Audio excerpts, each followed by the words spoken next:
As we continue to lay down a basic framework before going into any substantive work we're going to do as a couple, let me just look at this other document in your workbook called Stubborn as a Mule.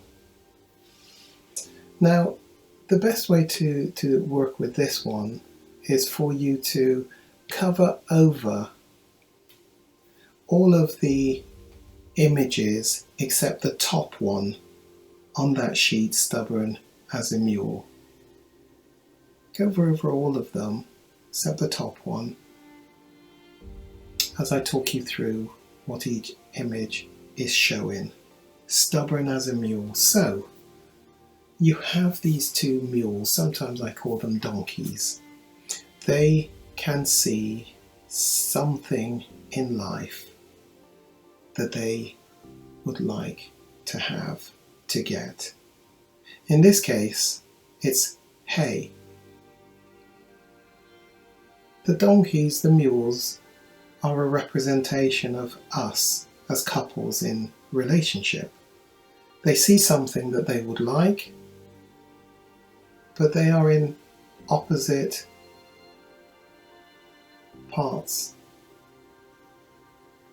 But they are in very different places. They really want that thing, maybe to go somewhere. Now, the other thing I want you to recognize is the mules, the donkeys, are attached. They are in relationship, and that attachment, that relationship, is represented by the rope, which I hope you can see in that image. The rope is tying them together, is binding them together. They can't just go and do what they would like to do unilaterally. In this case, go to the opposite spectrums, the opposite places, in order to get their needs as they see them, their needs met. The hay. Now move the covering down to the next diagram, the next image, and what you'll see there is over time, and you do want to think about each of these diagrams as perhaps representing a year or so. It's not just a quick 5-minute, 10-minute, 15 minutes transaction that's taking place. This is taking place over quite a long period of time.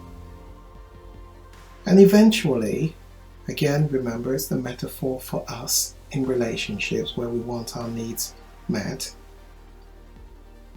And so over time, where they're not getting their needs met, they start to exert pressure on the relationship.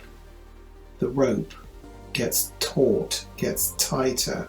I might suggest to you, at times it might be it's just one of those mules, those donkeys, that is actually moving in the opposite direction in order to get their needs met. But would you agree with me that when one moves, it exerts pressure, it exerts tension, is more accurate, on that rope that binds them together. And in order to stay still, the other donkey actually has to exert an equal and opposite force just to stay still. And so it looks as if they're both pulling against each other, and sometimes it is, but it may be that it is just the attempts at one of them to maintain their ground. Interesting.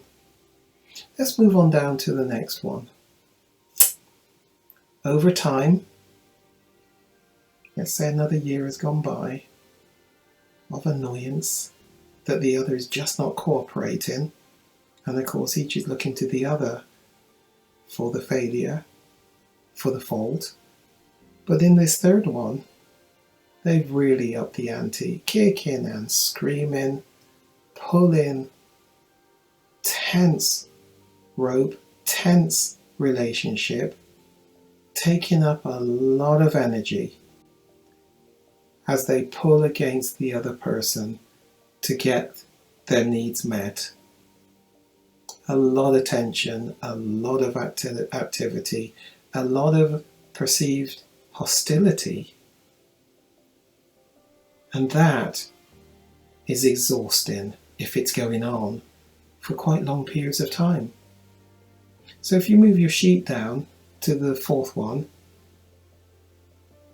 after a long time of exerting that type of pressure, exertion, tension in the relationship, they finally sit down exhausted. See the question mark?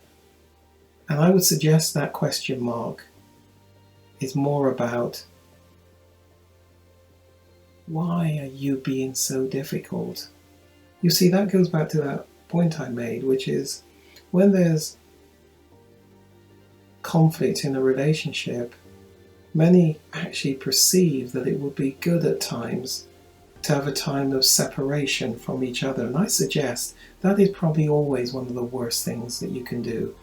What might have started off, I use the expression, as a snowball, will quickly gather momentum that turns into a pretty massive snowball that becomes an avalanche, really impacting the relationship.